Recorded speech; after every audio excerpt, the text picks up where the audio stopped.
ocean outside, clouds that are forming.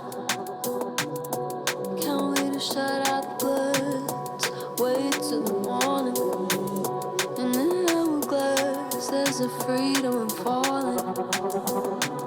But I know it's only a matter of time. It only takes 4 or 5 seconds for a bounce to float. It's sinking or swim, bit thinking of you in the afterglow. But I still believe that we are only going through the motions, If we could turn the tides, got 4 or 5 seconds and we're out of time. It only takes 4 or 5 seconds for a bounce to float. It's sinking